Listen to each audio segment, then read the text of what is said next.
억만장자의 새 쌍둥이가 말을 하거나 걷게 될 것이라고는 아무도 믿지 않았다. 에드워드 존슨의 저택을 차가운 금속성 기계들과 공허한 약속으로 채운 의사들조차도 고개를 저으며 떠나갔다. 2년이라는 긴 시간 동안 그의 세 아들은 세상과 단절된 채 깊은 침묵 속에 앉아 있었다. 그들의 작은 다리는 서기에는 너무나 약했고 입은 단 한마디의 소리조차 내기에는 너무나 굳게 닫혀 있었다. 집은 눈부신 샹들리에와 값비싼 예술품으로 가득 차 있었지만 그곳에는 생명력이 없었다. 아이들의 웃음소리도 기쁨의 외침도 존재하지 않았다. 오직 생명 유지 장치들이 규칙적으로 뿜어내는 웅궁거리는 기계음과 아이들을 돌보기 위해 고용되었으나 그 무거운 공기를 견디지 못하고 떠나가는 사람들의 서두르는 발걸음 소리만이 넓은 복도를 메울 뿐이었다. 전구진, 애정, 우진은 자신의 거대한 사업 제국을 맨바닥부터 일궈낸 입지전적인 인물이었다. 회사의 모든 결정, 주식시장의 모든 움직임, 장부의 모든 수치는 그의 완벽한 통제 아래 있었다. 하지만 정작 그의 피를 나눈 아들들에 관한 한 그의 통제력은 아무런 의미가 없었다. 다윗, 가립, 민호는 태어날 때부터 걷거나 말할 수 없게 만드는 희귀하고 복잡한 합병증을 가지고 세상에 나왔다. 의사들은 이제 기적만이 유일한 희망이라고 말했지만 전구진은 아내 유라가 아이들을 낳다가 숨을 거둔 그 차가운 밤부터 기적이라는 단어를 증오하게 되었다. 그는 죄책감을 덮기 위해 저택을 세계 최고의 전문가들과 치료사들, 그리고 밤새 붉은 빛을 깜빡이며 삐걱거리는 최첨단 기계들로 가득 채웠다. 하지만 그 어떤 것도, 그 누구도 도움이 되지 않았다. 아이들은 보육실의 창문 가까이 휠체어에 앉아 유리창 너머의 세상을 응시했다. 하지만 그 따스한 햇빛은 결코 그들에게 닿지 못했다. 아이들의 얼굴은 평온해 보였지만 그 평온함은 평화가 아닌 공허함이었다. 마치 웃는 법을 영원히 잊어버린 작은 천사들 같았다. 매일 아침 전구진은 그 방 안을 들여다보지 않으려 애쓰며 보육실 앞을 빠르게 지나쳤다. 아이들의 눈을 마주하는 순간 밀려오는 고통을 감당하기보다는 외면하는 것이 그에게는 더 쉬웠기 때문이다. 그렇게 그의 삶은 끝없는 회의와 무거운 침묵으로 채워진 반복적인 일과가 되어버렸다. 그의 유능한 비서는 간병인들의 고용과 해고를 관리했고 수많은 직원들은 거대한 집을 관리했지만 정작 그의 텅 빈 심장은 아무것도 관리하지 못했다. 그러나 그 저택에 굳게 닫힌 문 뒤에서는 모든 것이 서서히 무너져 내리고 있었다. 수많은 간병인들이 희망을 품고 왔다가 절망하며 떠나갔다. 개 중에는 조용히 짐을 싸서 떠나는 이들도 있었고 죄책감에 눈물을 흘리며 도망치듯 떠나는 이들도 있었다. 새 쌍둥이는 더없이 온순했고 결코 난폭하게 굴지 않았지만 그들이 뿜어내는 절대적인 침묵은 사람의 영혼을 서서히 지치게 만들었다. 그 침묵은 간병인들에게 인간으로서의 무력감을 끊임없이 상기시켰다. 결국 매주가 끝날 무렵이면 또 다른 간병인이 더 이상 이 집의 고요함을 견딜 수 없습니다라며 떨리는 손으로 사직서를 제출하곤 했다. 절망적인 구인 공고가 다시 세상에 나왔을 때 그 소식은 강원도의 한적한 시골 마을에까지 전해졌다. 그곳에서 이선희, 리선희예라는 젊은 여성이 낡은 창가에 앉아 자신의 오래된 스마트폰으로 공고를 읽고 있었다. 제시된 급여는 놀랍도록 높았고 근무지는 아주 멀었으며 직책은 그저 단순한 전일제 간병인이었다. 하지만 수많은 조건들 중에서 그녀의 눈길을 단번에 사로잡은 것은 인내심 필요라고 적힌 짧은 문구였다. 이선희는 평생을 침묵과 인내 속에서 살아온 사람이었다. 그녀는 어머니가 일찍 돌아가시고 아버지가 곧이어 떠난 후 할머니의 손에서 자랐다. 낡은 목조 주택에서 할머니는 그녀에게 사랑과 믿음으로 삶을 대하는 법을 가르쳤다. 할머니는 그녀에게 단순히 몸을 돌보는 법이 아니라 마음의 소리를 듣는 법, 그리고 두려움 없이 타인의 고통을 마주보는 법을 가르쳐 주었다. 그녀가 26세가 되었을 때 이선희는 이미 행복한 아이들뿐만 아니라 상처받고 부서진 많은 아이들의 베이비시터로 일한 경험이 있었고, 진정한 사랑은 말이 닿을 수 없는 깊은 곳까지 도달할 수 있다는 것을 본능적으로 알고 있었다. 그녀가 구인 게시물에 첨부된 흐릿한 사진을 보았을 때 그녀의 마음속 시계가 멈춘 듯 했다. 3명의 어린 소년들이 모두 같은 슬픈 얼굴을 하고 작은 의자에 나란히 앉아 먼 곳을 응시하고 있었다.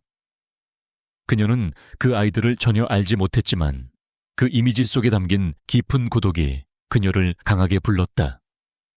그녀는 조용히 하늘을 올려다보며 속삭였다. 주님, 아마도 이곳이 제가 가야 할 곳인가 봅니다. 2주 후, 그녀는 경기도 외곽 언덕 위에 요새처럼 자리 잡은 전구진의 대저택에 도착했다. 그것은 마치 사람의 옮기를 거부하는 유리 궁전처럼 차갑게 서 있었다. 육중한 철문이 천천히 열렸고 마중 나온 운전기사는 아무런 말도 없이 백미러를 통해 그녀를 건조하게 바라보았다. 저택 안으로 들어서자 모든 것이 눈부시게 빛나고 있었지만 무서울 정도로 고요했다. 집주인 정구진은 그녀를 만나러 나오지 않았다. 대신 그의 비서인 회색 정장을 입은 깐깐한 여성이 이선희를 맞이하여 사무적으로 집을 안내했다. 집 전체에서 차가운 대리석 냄새와 독한 청소 광택제 냄새가 진동했다. 모든 복도가 똑같이 생겨 미로처럼 느껴졌다. 새쌍둥이의 방은 운동장처럼 넓었지만 횡하니 비어 있었다.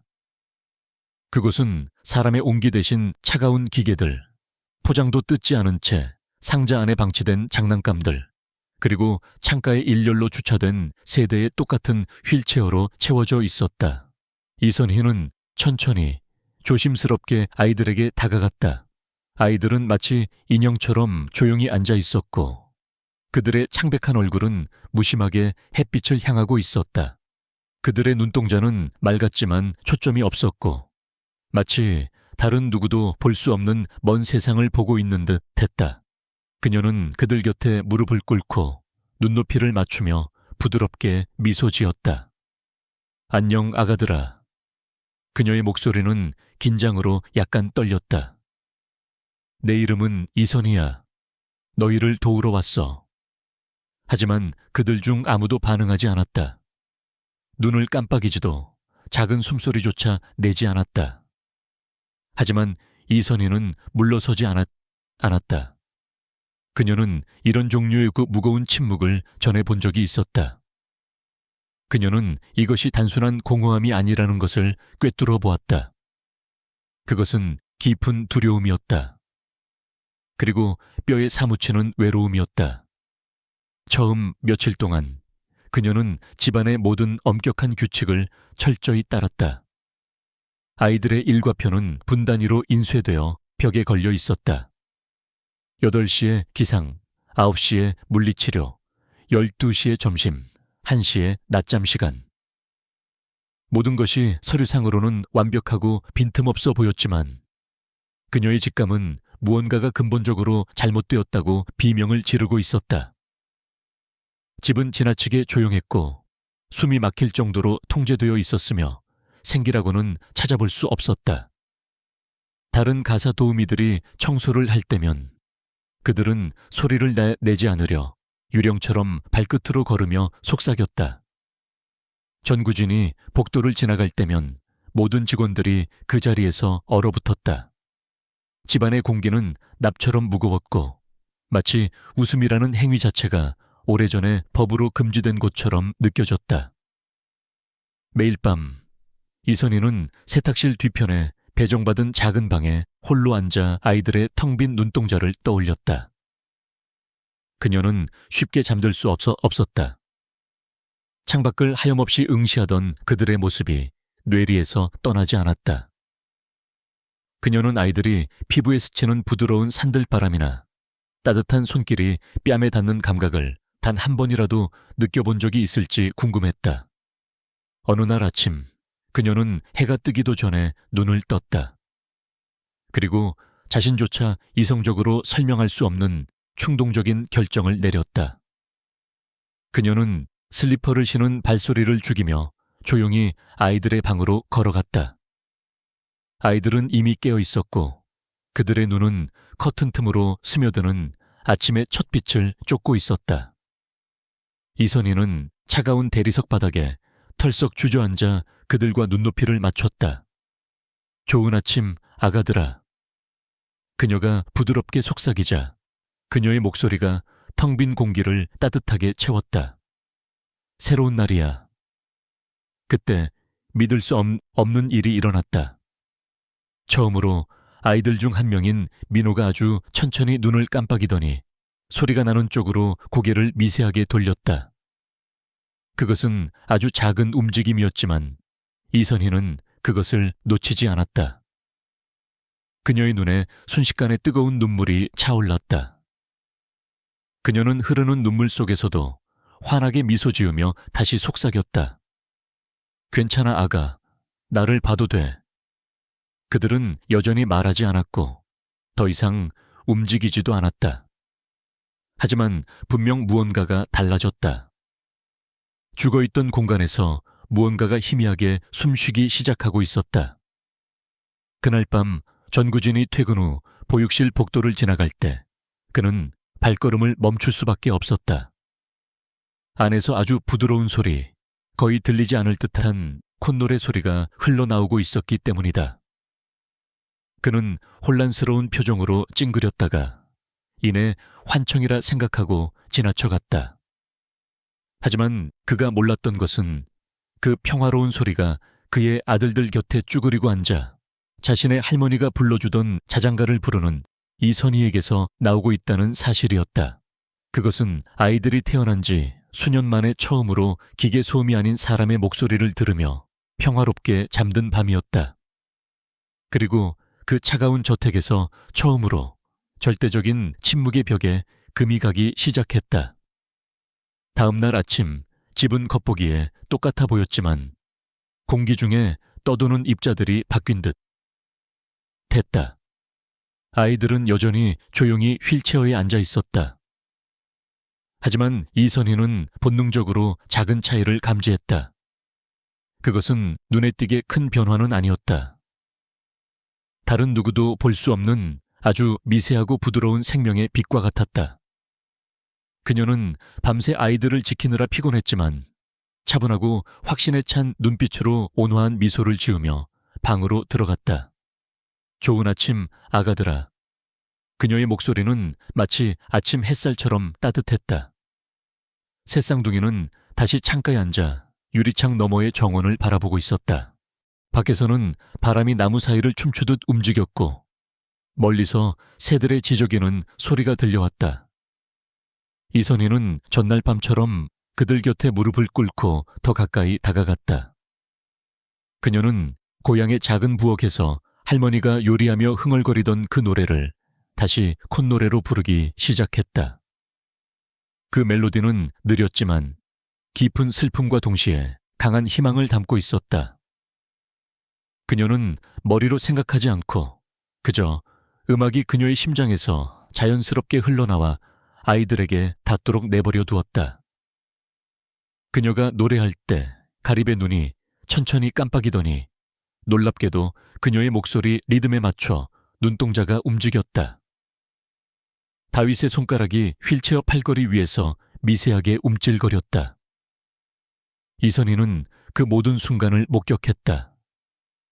그녀의 입술이 감격으로 떨렸지만 그녀는 노래를 멈추지 않았다.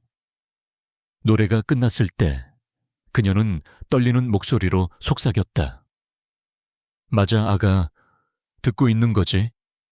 그녀에게는 대답이 필요하지 않았다. 그녀는 이미 온몸으로 느끼고 있었다. 그 아이들의 영혼 깊은 곳에 잠들어 있던 무언가가 긴 겨울잠에서 깨어나고 있었다. 그날 오후 늦게 전구진이 예고 없이 일찍 귀가했다. 그는 집에 올 때 누구에게도 미리 알리지 않는 습관이 있었다. 그는 직원들이 긴장하고 있는 모습을 확인하는 것을 일종의 통제라고 여겼다. 밖에서 그의 고급 세단 엔진 소리가 들리자 가사 도우미들은 황급히 자신의 구역으로 흩어졌다. 이선희는 당황하지 않고 조용히 일어서서 아이들의 무릎 담요를 정리했다. 정구진이 방에 들어섰을 때 방금 전까지 흐르던 따뜻한 공기는 순식간에 사라지고 다시 차가운 고요함이 찾아왔다. 문간을 가득 채운 그의 큰 키는 위압적이었다. 그의 명품 정장은 날카롭게 다려져 있었고 표정은 딱딱했지만 그의 눈동자 깊은 곳은 텅 빈 우물처럼 공허했다. 그는 몇 초 동안 말없이 아이들을 바라보더니 이선희에게 시선을 돌렸다. 밥은 먹었나? 그는 감정이 거세된 목소리로 무표정하게 물었다. 예, 사장님. 그녀는 목소리가 흔들리지 않도록 힘주어 말했다. 그는 한번 고개를 끄덕이고는 뒤도 돌아보지 않고 나갔다. 그는 아이들이 조금이라도 나아졌는지 묻지 않았다. 그들이 오늘 기분이 어땠는지도 묻지 않았다. 그에게 아들들과의 침묵은 이제 바꿀 수 없는 일상이 되어 있었다. 그가 방을 나가자 이선희는 긴장이 풀린 듯 다시 바닥에 천천히 주저앉았다. 그녀는 참고 있던 긴 숨을 내쉬었다. 그분도 상처받았어.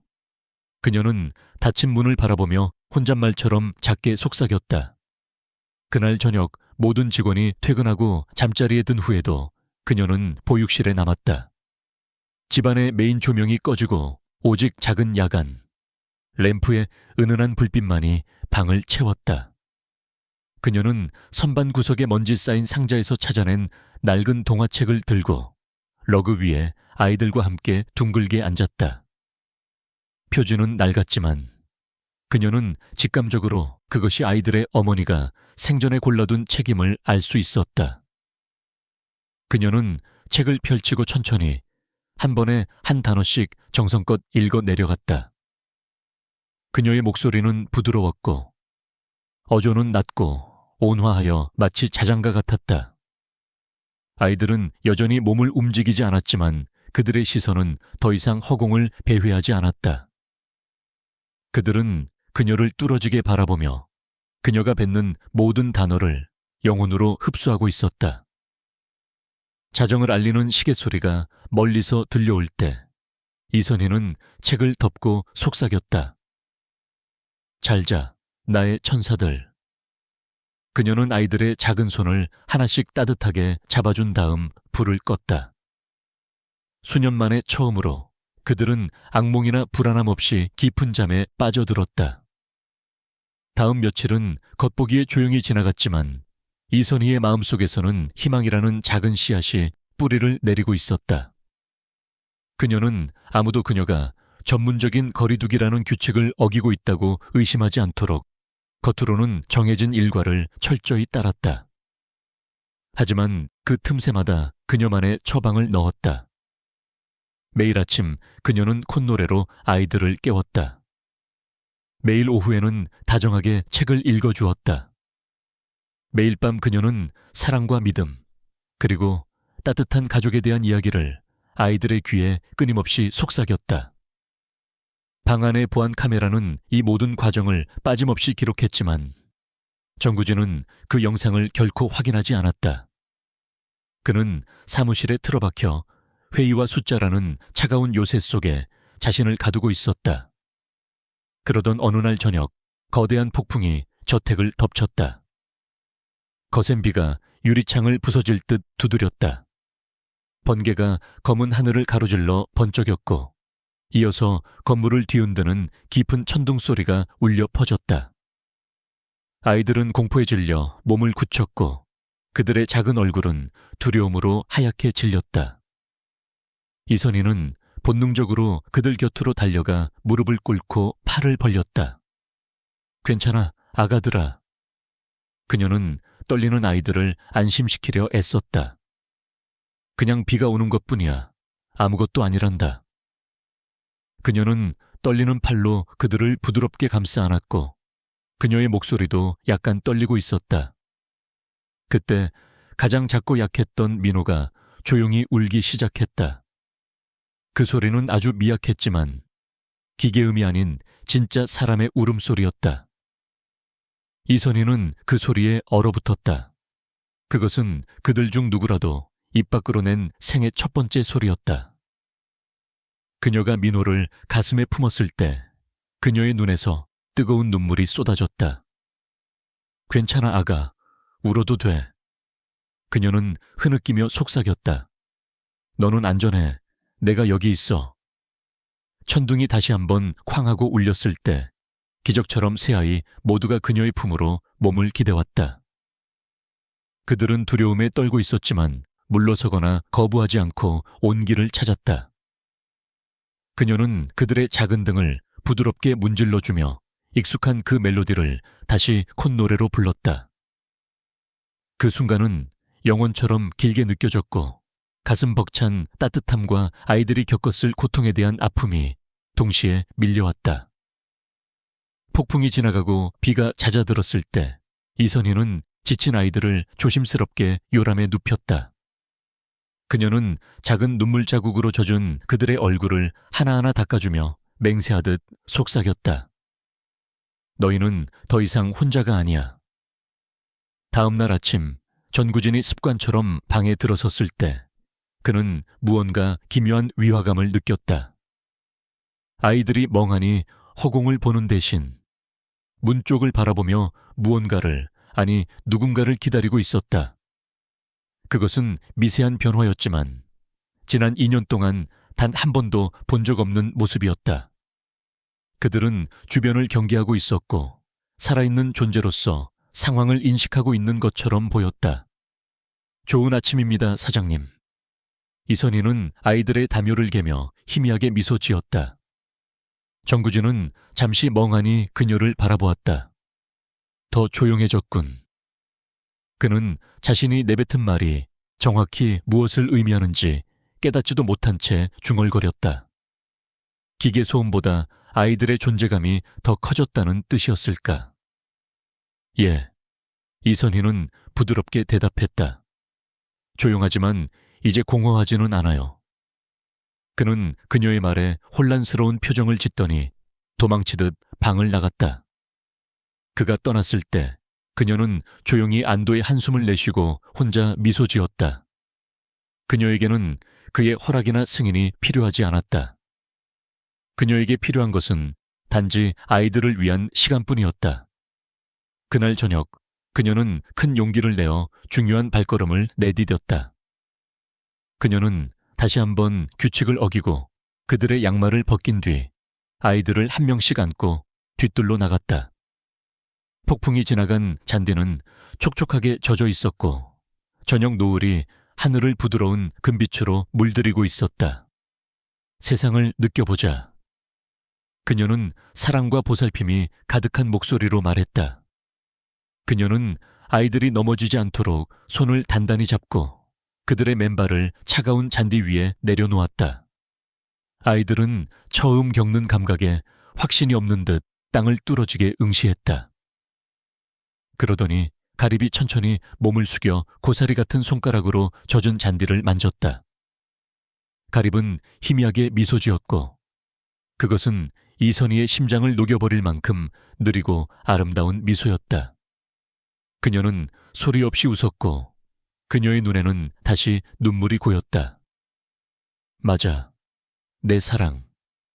그녀는 감격에 차 속삭였다. 이게 땅이야. 얼마나 부드러운지 알겠니?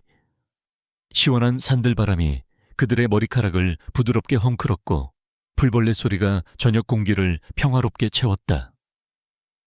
난생 처음으로 그들은 두려움 없이 세상 밖에서 숨쉬고 있었다. 그날 밤 늦게 이선희는 베개 밑에 숨겨두었던 작은 공책을 꺼내 일기를 썼다. 그녀의 필체는 감정으로 인해 떨렸지만 문장은 그 어느 때보다 분명했다.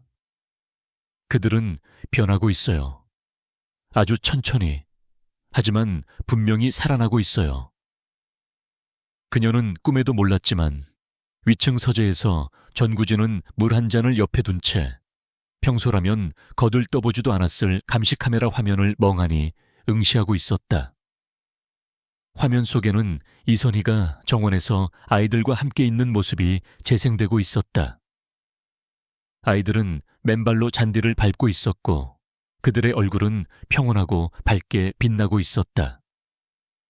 실로 오랜만에 전구진은 화면을 끄지 못했다.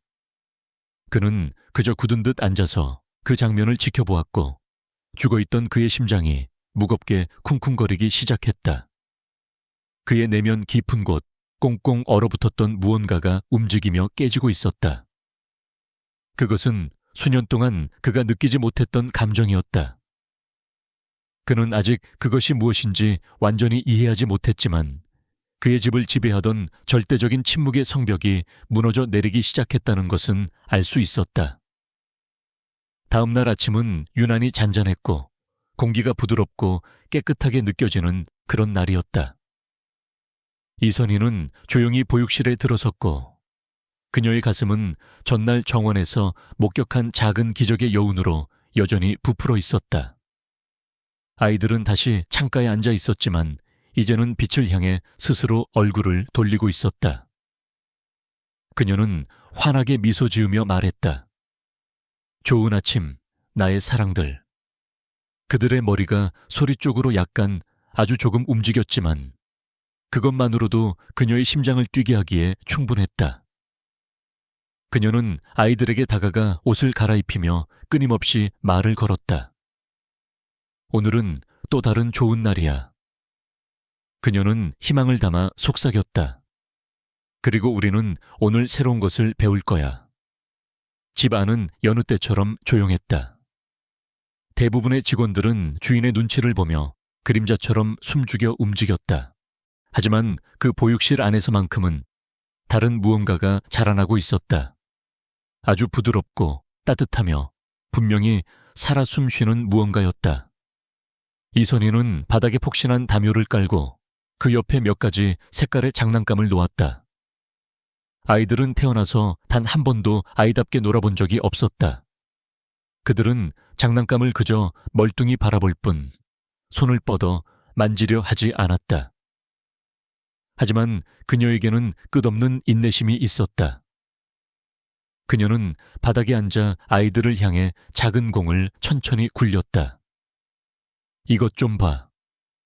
그녀는 차분하고 낮은 목소리로 유도했다. 공은 담요 위를 대굴대굴 굴러러 가립해 손 근처에 멈췄다. 처음에는 그가 전혀 반응하지 않았다. 그러더니 잠시 후 조용한 숨소리와 함께 그의 작은 손가락이 꿈틀거렸다. 그는 공을 한번 톡 건드리고 다시 한번 만졌다. 그의 입술의 세상에서 가장 작은 미소가 걸렸다. 이선희는 눈에 뜨거운 것이 고이는 것을 느꼈지만 숨을 죽이고 지켜보았다. 그녀는 그 소중한 순간이 누구의 방해도 받지 않고 스스로 피어나도록 지켜주고 싶었다. 잘했어, 아가. 그녀는 감격을 억누르며 속삭였다. 맞아. 그냥 그렇게 만져보는 거야. 그때 복도에서 무겁고 단호한 발소리가 들려왔다. 이선희는 화들짝 놀라 재빨리 일어서서 옷매무새를 정리했다. 전구진이 방으로 들어왔고 그의 얼굴은 항상 그랬듯이 차갑고 진지했다. 그는 방바닥에 펼쳐진 상황을 둘러보았고 그의 시선은 굴러다니는 장난감에 멈췄다. 이것들은 뭐에 쓰는 건가? 그는 낮게 깔린 목소리로 물었다. 이선희는 당당하게 하지만 침착하게 대답했다. 그냥 작은 놀이 시간입니다, 새 사장님. 아이들이 감각을 느끼는데 도움이 됩니다. 전구진은 미간을 약간 찌푸렸다. 그들은 놀지 않아요, 이선희 씨. 의사들이 수백 번도 더 말했소. 그들은 그런 자극에 반응하지 않는다고. 알고 있습니다, 사장님. 그녀는 공손하지만 단호하게 말했다. 하지만 어쩌면 그들은 반응하지 못하는 게 아니라 먼저 안전하다고 느껴야 할 필요가 있었던 건지도 모릅니다. 그는 오랫동안 말없이 그녀를 응시하더니 창문 쪽으로 시선을 돌렸다. 새쌍둥이는 여전히 조용히 앉아 있었지만 가립의 손은 여전히 그 작은 공 위에 올려져 있었다. 안타깝게도 전구진은 그 미세한 변화를 알아차리지 못했다. 그는 테이블에서 자신의 태블릿을 집어들고 짧게 고개를 끄덕인 뒤 다른 말 없이 방을 나갔다. 문이 닫히자 이선희는 긴장했던 숨을 내쉬고 다시 아이들 곁에 무릎을 꿇었다. 보렴 아가야. 그녀는 속삭였다. 어떤 사람들은 눈으로 보고 측정할 수 있는 것만 믿지만 나는 내가 마음으로 느낄 수 있는 것을 믿어. 그날 밤 저택에 모두가 잠든 깊은 밤 이선희는 다시 보육실로 돌아왔다. 달빛이 커튼 틈새로 들어와 방을 은빛으로 물들이고 있었다. 아이들은 깨어 있었고 눈을 크게 뜬 채 차분하게 그녀를 맞이했다. 그녀는 요람 사이에 앉아 그들의 작고 차가운 손을 하나씩 잡고 온기를 전했다. 너희는 고장나지 않았어. 그녀는 확신에 찬 목소리로 하지만 약간 떨며 속삭였다. 단지 세상이 너희를 봐주기를 기다리고 있을 뿐이야. 그녀는 다시 작은 노래를 콧노래로 불렀고 그 익숙한 멜로디에 아이들의 눈이 서서히 감기기 시작했다. 그녀는 그들이 완전히 잠들 때까지 그곳에 머물렀다. 그녀의 손은 아이들의 담요 위에 있었고 그녀의 마음은 간절한 기도들로 가득 차 있었다. 다음 날 아침 정말로 예상치 못한 기적이 일어났다. 이선희가 방에 들어섰을 때 그녀는 민호가 침대에 누워 다리를 허공으로 천천히 움직이는 것을 목격했다. 그는 발차기를 하고 있었다. 아주 작고 서툰 동작이었지만 분명한 의지를 가진 움직임이었다. 그녀의 눈이 믿을 수 없다는 듯 커졌다. 아가, 움직이려고 하는 거니? 그녀는 목소리를 떨며 물었다. 그녀는 달려가 그의 작은 발을 소중하게 감싸 쥐고 곁에 앉았다. 할 수 있어, 아가. 힘내. 그녀는 응원했다. 그러자 민호의 다리가 다시 한번, 이번에는 더 강하게 움직였다. 그의 형제들은 침대 너머로 그 모습을 지켜보았고 그들의 눈동자는 형제의 움직임을 쫓고 있었다. 이선희는 눈물을 글썽이며 환하게 미소 지었다. 너는 지금 형제들에게 시도하는 방법을 보여주고 있는 거야. 그녀는 그날 하루 종일 바닥에서 아이들과 함께 뒹굴며 노래를 불러주고 그들이 자신의 몸을 탐험하도록 격려했다.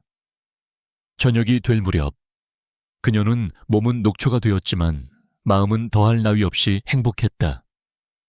그녀는 모두가 죽어 있다고 희망이 없다고 말했던 그 황무지에서 생명이라는 꽃이 피어나는 것을 목격했다. 그날 밤 전구진이 집에 돌아왔을 때 그는 습관처럼 곧장 자신의 서재로 향하려 했다. 하지만 보육실 복도를 지나갈 때 발걸음을 멈출 수밖에 없는 소리를 들었다. 그것은 웃음소리였다. 기계음도 울음소리도 아닌 아주 부드럽고 작은 진짜 웃음소리. 그는 그 자리에 얼어붙었다. 그는 자신의 집에서 자신의 아이들에게서 그런 소리가 날 수 있다는 것을 수년 동안 잊고 살았다. 떨리는 손으로 천천히 문손잡이를 돌렸다. 문이 열리자 보인 광경은 충격적이었다. 이선희는 러그 위에 편하게 앉아 있었고 그녀의 단정했던 머리카락은 헝클어지고 옷은 구겨져 있었다. 새쌍둥이는 그녀 주변에 엎드려 있었는데 그들의 눈은 생기로 반짝이고 있었다. 그녀가 작은 플라스틱 장난감으로 비눗방울을 불어주자 아이들은 공중에 떠다니는 무지개색 방울들을 홀린 듯 쳐다보고 있었다. 그때 가립이 두 손을 뻗어 비눗방울 하나를 톡 건드렸다. 방울이 손가락 끝에서 터지자 아이는 다시 까르르 웃었다. 전구진은 문간에 서서 숨조차 쉴 수 없었다. 목이 꽉 조여와 아무런 말도 할 수 없었다. 아이들은 미소 짓고 있었고 살아 있었으며 그가 단 한 번도 본 적 없는 방식으로 찬란하게 빛나고 있었다. 그는 무언가 말을 하고 싶었지만 입술만 달싹일 뿐 목소리가 나오지 않았다. 이선희가 인기척을 느끼고 천천히 고개를 돌려 그를 보았다. 잠시 동안 방 안의 시간은 멈춘 듯했다. 비눗방울들만이 그들 사이를 유유히 떠다니며 램프에 불빛을 반사하고 있었다. 이선희가 먼저 침묵을 깨고 부드럽게 말했다. 그녀의 목소리는 놀라울 정도로 차분했다. 아이들이 좋아해요, 사장님. 이것이 아이들을 행복하게 해요. 전구진은 멍하니 한번 고개를 끄덕였다. 그의 목소리는 거의 속삭임에 가까웠다. 알겠소. 그는 뒷걸음질 치듯 물러나 조용히 문을 닫았다. 그날 밤 그는 일할 수 없었다. 그는 서재의 불 꺼진 방에 앉아 어두운 창밖을 응시하며 방금 목격한 장면을 끊임없이 되새겼다.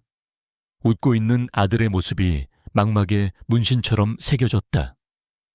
그것은 부드러웠지만 그의 인생을 뒤흔들 만큼 강력했다. 그의 내면에서 거대한 지각 변동이 일어나고 있었다. 그가 스스로를 보호하기 위해 쌓아 올린 냉소와 절망의 벽에 돌이킬 수 없는 균열이 생기고 있었다. 다음 날 전구진은 비서에게 전화해 모든 일정을 취소했다. 그는 재택근무를 하겠다고 통보했다. 모두가 놀랐지만 아무도 감히 이유를 묻지 못했다. 그는 하루 종일 집안을 서성이며 그동안 존재조차 잊고 살았던 소리들에 귀를 기울였다. 아이들의 킬킬거리는 소리, 작은 옹알이, 이선희의 부드러운 콧노래 소리. 그것은 낯설고 이상했지만 동시에 너무나도 옳게 느껴졌다. 마치 집이 비로소 집다워진 느낌이었다. 오후가 되자 그는 다시 보육실로 향했다. 이번에는 문을 벌컥 열지 않고 아주 조심스럽게 들어갔다. 이선희는 그림책을 읽어주고 있었는데 그녀의 목소리는 꿀처럼 달콤하고 따뜻했다. 아이들은 그녀를 집중해서 쳐다보고 있었고 그녀가 페이지를 넘길 때마다 6개의 눈동자가 그녀의 손가락을 따라 움직였다. 전구진은 잠시 동안 말없이 그 성스러운 광경을 지켜보다가 한 발짝 다가갔다. 무슨 이야기인가? 그는 조심스럽게 물었다. 작은 정원이라고 불리는 이야기입니다, 사장님. 그녀는 고개를 들어 미소 지었다. 늦게 피지만 그 어떤 꽃보다 강하고 아름답게 피어나는 꽃들에 대한 이야기입니다. 전구진은 책 표지를 바라보더니 이내 아들들을 바라보았다. 그는 천천히 아주 깊게 고개를 끄덕이며 말했다. 알겠어. 그의 목소리는 예전의 날카로움이 사라지고 훨씬 부드러워져 있었다. 그가 방을 나갔을 때 이선희는 아이들을 보며 확신에 차 속삭였다. 보렴, 내 사랑들. 그분도 이제 너희를 진짜로 보기 시작했어. 그날 밤 전구진이 침대에 누웠을 때 그의 귓께는 여전히 아이들의 웃음소리가 환청처럼 맴돌았다. 그는 지금 자신이 느끼는 이 벅찬 감정을 설명할 단어를 찾지 못했다. 오직 가슴 깊은 곳에 묵직하고 조용한 아픔과 기쁨이 공존할 뿐이었다. 그리고 아내를 잃은 후 수년 만에 처음으로 그는 이 넓은 침대에서 혼자가 아니라고 느꼈다. 아침 햇살이 커튼 틈으로 쏟아져 들어와 보육실을 황금빛으로 물들였다. 이선희는 일찍 일어나 아이들 곁에 앉아 있었고 새쌍둥이는 푹신한 인형을 가지고 조용히 놀고 있었다. 이제 이 집은 불과 몇 주 전과는 완전히 다르게 느껴졌다. 죽어있던 공간이 살아 숨쉬고 있었다. 공기는 더 이상 차가운 침묵이 아닌 따뜻한 온기를 머금고 있었다. 좋은 아침, 나의 작은 왕들. 그녀는 사랑을 담아 그들의 머리카락을 쓰다듬었다. 그때 다윗이 그녀의 목소리에 반응하여 눈을 들었고 그의 작은 입술이 무언가 소리를 만들려는 듯 옴짝거렸다. 이선희는 심장이 멈출 듯한 기분으로 몸을 숙였다. 할 수 있어, 아가. 그녀는 간절히 속삭였다. 다시 한번 해봐. 다윗의 입술이 파르르 떨렸다. 아주 작지만 분명한 소리가 새어 나왔다. 아, 그것은 아직 온전한 단어는 아니었지만 분명한 의지를 가진 무언가였고 기계의 음이 아닌 진짜 목소리였다. 이선희는 양손으로 입을 가렸고 눈에서는 눈물이 툭툭 떨어졌다. 오, 감사합니다, 주님. 그녀는 기도하듯 중얼거렸다. 그가 말을 하고 있어. 다른 형제들도 다윗을 향해 고개를 돌렸고 그들의 눈빛 또한 호기심으로 반짝였다. 민호가 까르르 웃음을 터뜨렸고 가립은 고사리 같은 손으로 짝짝 박수를 쳤다. 이선희는 흐르는 눈물 속에서 환하게 웃었다. 너희 모두 노력하고 있구나. 그렇지? 그녀는 감격에 젖어 말했다. 엄마는 너희가 너무나 자랑스러워. 그녀는 이후 1시간 동안 아이들과 마주 앉아 쉬운 단어들을 부드럽게 반복하며 그들을 격려했다. 그녀는 결코 재촉하지 않았고 강요하지도 않았다. 단지 그들이 스스로 알을 깨고 나올 때까지 믿음으로 기다려 주었다. 복도를 지나가던 한 가사도우미가 열린 문틈으로 이 광경을 목격하고는 믿을 수 없다는 듯 눈을 크게 뜨고 한참을 서 있었다. 저녁 무렵 이 놀라운 소식은 전구진의 비서에게까지 전해졌다. 비서는 서류 더미에 파묻혀 있는 전구진을 찾아갔다. 사장님. 그녀는 평소와 달리 조심스럽고 떨리는 목소리로 불렀다. 이선희 씨가 아이들이 소리를 내고 있다고 보고했습니다. 전구진은 서류에서 천천히 고개를 들었다. 무슨 종류의 소리인가? 그는 믿기 힘들다는 듯 불확실하게 물었다. 그녀는 아이들이 말을 하려고 시도한다고 합니다. 전구진은 자신이 제대로 들은 것인지 확신하지 못한 채 눈을 깜빡였다. 잠시 동안 사무실에는 정적만이 흘렀다. 이내 그는 벌떡 일어서서 의자를 뒤로 밀어 젖혔다. 차를 대기시켜. 그는 다급하게 말했다. 지금 당장 집으로 가겠네. 그가 저택 현관에 들어섰을 때 공기의 무게가 달랐다. 훨씬 가벼웠다. 그리고 보육실 쪽에서 웃음소리, 환청이 아닌 진짜 웃음소리가 들려왔다. 문으로 다가가는 그의 손이 미세하게 떨렸다.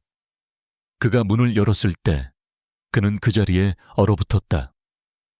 이선희는 아들들에게 둘러싸여 바닥에 앉아 있었고 아이들은 웃고 손뼉치며 방을 생동감으로 가득 채우고 있었다. 그녀는 아이들에게 블록 쌓는 법을 가르치고 있었는데 블록이 와르르 무너질 때마다 아이들은 자지러지게 웃었다. 전구진의 목이 뜨겁게 조여왔다. 눈앞의 광경은 재활 치료가 아니었다. 그것은 삶 그 자체였다. 이선희가 문가에 서 있는 그를 발견하고 부드럽게 미소 지었다. 아이들이 목소리 쓰는 법을 배우고 있어요, 사장님. 그녀는 대수롭지 않은 일인 듯 평온하게 말했다. 정우진은 홀린 듯 안으로 걸어 들어갔다. 마치 빨리 움직이면 이 꿈 같은 장면이 깨질까 두려워하는 사람 같았다. 그는 아이들 곁에 무릎을 꿇고 벅찬 눈으로 아들들을 하나하나 응시했다. 정말로 말을 했는가? 그는 갈라지는 목소리로 속삭였다. 이선희는 천천히 고개를 끄덕였다. 예, 사장님. 아이들은 아주 조금씩 하지만 분명하게 자신만의 단어들을 찾아가고 있어요. 전구진은 젖은 눈으로 아이들을 다시 바라보았다. 그가 가립을 향해 떨리는 손을 내밀자 가립은 아버지를 한참 동안 바라보더니 배시시 웃었다. 전구진의 손가락이 아들의 따뜻한 뺨에 닿았다. 그 천은 낯설었지만 눈물 나도록 진짜였다. 안녕, 얘야. 그는 울음을 삼키며 속삭였다. 그날 밤 전구진은 늦도록 서재로 돌아가지 않았다. 그는 보육실 바닥 이선희의 옆에 앉아 있었다. 두 사람은 함께 그림책을 펼쳐들고 아이들이 잠들 때까지 나직하게 이야기를 읽어주었다. 아이들이 모두 잠들고 방에 불을 껐을 때 어둠 속에서 전구진이 속삭였다. 고맙소. 진심이 꾹꾹 담긴 한마디였다. 이선희는 그를 바라보았다. 저에게 고마워할 필요는 없습니다, 사장님. 그녀는 겸손하게 대답했다. 사장님은 그저 아이들을 믿어주시기만 하면 됩니다. 그는 고개를 끄덕이며 평온하게 잠든 아이들의 얼굴을 바라보았다. 노력하고 있어. 그는 스스로에게 다짐하듯 말했다. 그 이후 며칠은 마치 꿈처럼 지나갔다. 매일 아침이 새로운 기적을 선물했다. 어느 날은 민호가 원마라는 완전한 단어를 말해 모두를 놀라게 했다. 또 다른 날에는 가립이 좋아하는 장난감을 향해 비틀거리며 작은 발걸음을 내디뎠다. 매번 새로운 기적이 일어날 때마다 이선희는 감격에 겨워 조용히 눈물을 흘렸다. 직원들도 주방에서 수군거리기 시작했다. 어떤 이들은 불가능한 일이라며 의심했고, 어떤 이들은 신의 축복이라며 기뻐했다. 전구진은 이제 집에서 보내는 시간이 회사에 있는 시간보다 많아졌다. 그는 중요한 회의들을 과감히 취소했고, 아침마다 아들들과 눈을 맞추며 식사를 했으며 두려움 없이 아이들을 품에 안는 법을 배웠다. 한때 죽음 같은 침묵이 울려 퍼지던 저택의 벽은 이제 아이들의 웃음소리를 흡수하고 있었다. 하지만 세상 모두가 이 기적을 믿은 것은 아니었다. 어느 날 오후 전구진은 결심한 듯 가족 주치의를 호출했다. 집으로 와주시오. 그는 단호하게 말했다. 당신이 직접 봐야 할 것이 있어.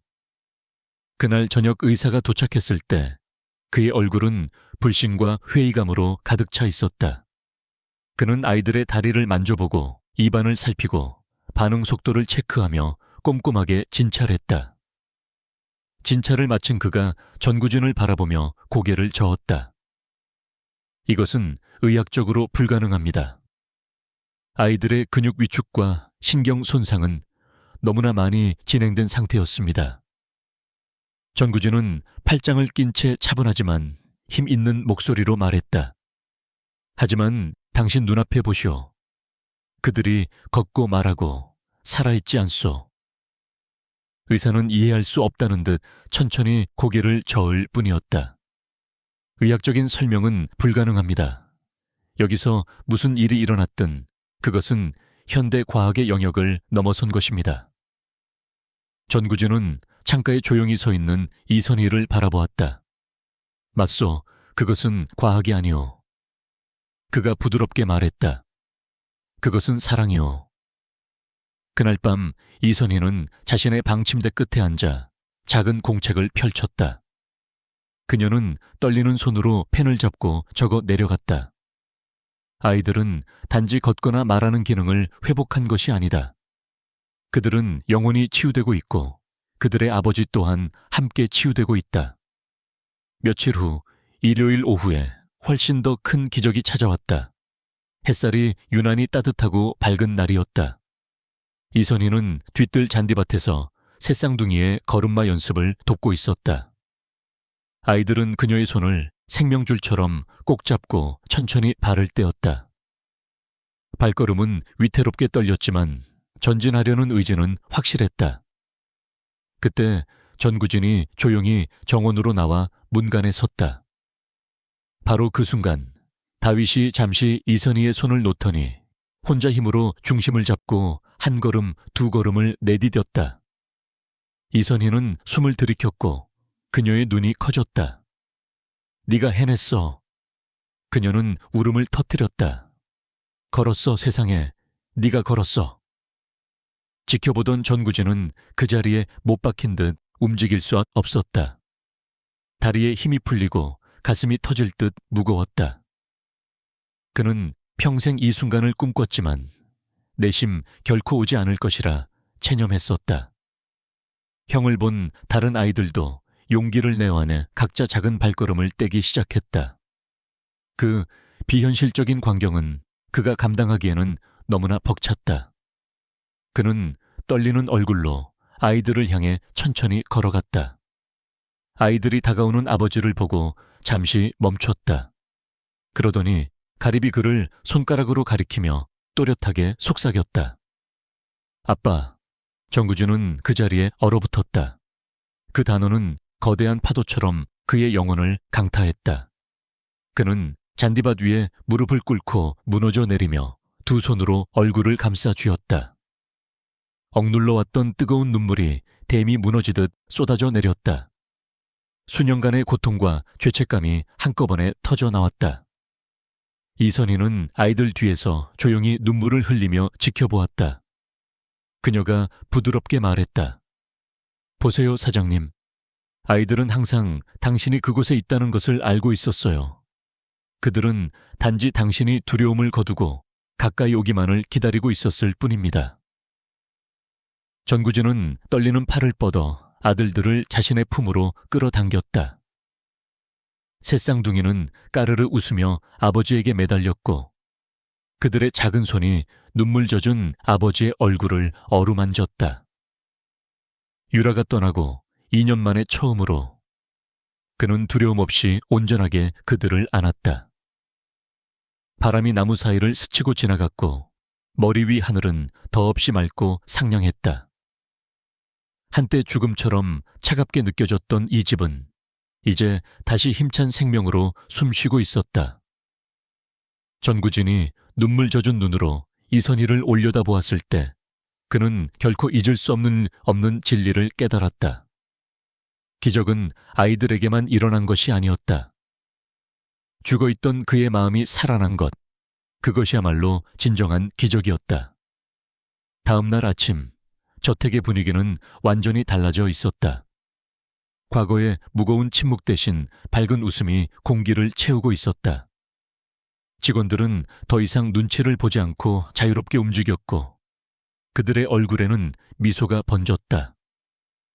마치 집 자체가 기지개를 켜고 살아난 것 같았다. 이선희는 주방 창가에 서서 정원에서 전구진과 새쌍둥이가 담요 위에 옹기종기 앉아있는 모습을 바라보았다. 그녀의 가슴이 벅찬 기쁨으로 부풀어 올랐다. 그녀가 이곳에 온 이후 처음으로 전구진은 갑옷 같은 정장을 입지 않았고 손에 스마트폰을 들고 있지도 않았다. 그는 편안한 옷차림으로 잔디 위에 앉아 셔츠 소매를 걷어 올리고 있었으며 머리카락은 바람에 날려 약간 헝클어져 있었다. 아들들은 그의 무릎과 등 뒤에 매달려 그의 얼굴을 만지고 손목시계를 가지고 장난치며 쉴 새 없이 웃음을 터뜨렸다. 그것은 불과 몇 달 전만 해도 상상조차 할 수 없었던 꿈 같은 광경이었다. 이선희는 신선한 과일이 담긴 바구니를 들고 조용히 밖으로 나갔다. 좋은 아침입니다. 그녀가 부드럽게 인사를 건넸다. 전구진이 그녀를 향해 고개를 돌리며 환하게 미소 지었는데 그것은 그녀가 한 번도 본 적 없는 근심이 사라진 맑은 미소였다. 좋은 아침, 이선희 씨. 그가 다정하게 대답했다. 그녀가 그들 옆에 바구니를 내려놓고 앉자 아이들이 손뼉을 치며 엄마, 엄마 하고 불렀다. 그들의 목소리는 순수한 기쁨으로 가득 차 있었다. 이선희는 솟구치는 눈물과 함께 웃음을 터뜨렸다. 그래, 아가들아. 내가 여기 있어. 그녀는 아이들의 머리카락을 하나하나 쓰다듬어 주었다. 전구진은 그 모습을 지그시 지켜보았고 가슴속에서 설명할 수 없는 뭉클함이 차올랐다. 그들이 당신을 진심으로 사랑하는군. 그가 조용히 말했다. 이선희는 그를 바라보며 겸손하게 고개를 저었다. 그들은 단지 사랑을 줄 대상이 필요했을 뿐입니다, 사장님. 그녀가 부드럽게 대답했다. 그게 전부입니다. 두 사람은 한동안 평화로운 침묵 속에서 아이들이 뛰어노는 것을 지켜보았다.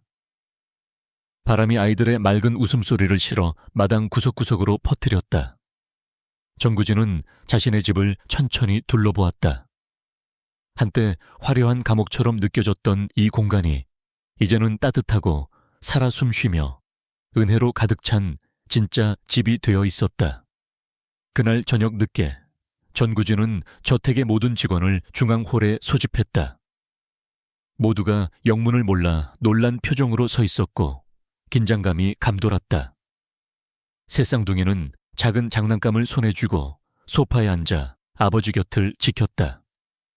이선희는 그들 뒤에 조용히 두 손을 모으고 서 있었다.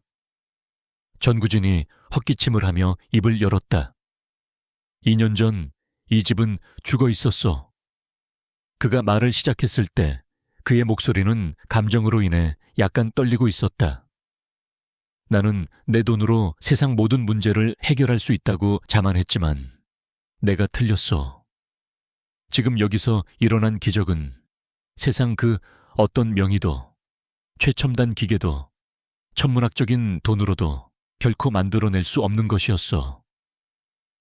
그는 직원들을 한 명 한 명 둘러보더니 시선을 이선희에게 고정했다. 나에게는 단순하고 진실한 마음을 가진 사람, 삶이 진정 무엇인지를 깨닫게 해줄 누군가가 필요했어. 그는 이선희를 향해 진지하게 말했다. 이선희 씨, 당신은 내 아들들이 걷고 말하게 했을 뿐만 아니라 무너져가던 이 집에 희망을 되찾아 주었어. 이선희의 눈시울이 붉어졌다. 직원들은 감동하여 하나둘 박수를 치기 시작했다. 전구진은 다시 그녀를 보며 선언했다.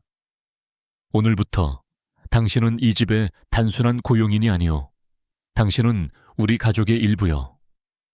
그녀의 손이 떨렸고 터져 나오는 울음을 막으려 입을 가렸다. 사장님, 그녀는 겨우 속삭였다. 저는 단지 따뜻한 심장을 가진 사람이라면 누구나 했을 일을 했을 뿐입니다. 정구진은 천천히 하지만 단호하게 고개를 저었다. 아니요, 이선희 씨. 당신은 다른 누구도 포기해서 하지 못했던 일을 해냈소. 당신은 그들에게 그리고 나에게 생명을 주었소. 그날 밤 모두가 잠든 후 전구진은 잠이 오지 않아 조용히 집안을 거닐었다. 그는 발길이 닿는 대로 걷다가 보육실 문간에서 멈췄다. 방 안은 희미한 조명만이 켜져 있었고 새쌍둥이는 평온한 얼굴로 깊은 잠에 빠져 있었다. 이선희는 그 곁에 의자를 놓고 앉아 있었는데 고개를 약간 숙이고 두 손을 모아 기도를 하고 있었다. 전구진은 오랫동안 그 성스러운 모습을 지켜보았다. 그리고 인기척을 내며 부드럽게 속삭였다. 고맙소. 이선희는 놀라서 고개를 들었다. 아직 안 주무셨어요, 사장님. 들어가 쉬셔야 합니다. 그녀가 걱정스레 말했다. 그럴 것이오. 그가 대답했다. 하지만 잠들기 전에 그 말을 꼭 다시 해야 했소. 그가 돌아서려 할 때 이선희의 목소리가 그를 붙잡았다. 사장님. 그녀가 부드럽게 말했다. 하늘에 계신 사모님께서 지금 당신을 무척 자랑스러워 하실 것입니다. 전구진은 그 자리에 굳어버렸고 그의 눈에 순식간에 눈물이 차올랐다. 그는 천천히 고개를 끄덕이며 떨리는 목소리로 답했다. 그러기를 간절히 바라오. 다음 날 아침 전구진은 집안에 큰 변화를 지시했다. 그는 집안 곳곳에 설치되어 있던 감시 카메라를 모두 철거하도록 명령했다. 한때 보육실을 점령했던 차가운 의료기계들도 모두 치워졌다. 아이들은 더 이상 기계에 의존할 필요가 없었다. 그는 직원들에게 말했다. 이제 이 집이 다시 숨 쉴 수 있게 하시오. 저택은 이제 웃음과 따뜻한 대화로 가득 찼다. 이선희는 아이들에게 동요를 가르쳤고 전구진도 가끔 그들 틈에 끼어 굵은 저음으로 노래를 불렀다. 그의 서툰 노랫소리가 아이들의 맑은 웃음소리와 섞여 화음을 이루었다. 그들은 함께 식탁에 둘러앉아 밥을 먹었고 함께 거실에서 뒹굴며 놀았고 비로소 가족으로 함께 살기 시작했다. 매일 밤 이선희가 아이들에게 잠자리 동화를 읽어줄 때면 전구진은 그 옆에 조용히 앉아 평온하게 잠드는 아들들의 얼굴을 하염없이 바라보았다. 어느 날 저녁 그녀가 책을 읽고 있는데 가립이 그녀의 무릎으로 기어 올라와 엄마하고 속삭였다. 그녀는 행복한 미소를 지으며 아이를 꼭 안아주었다.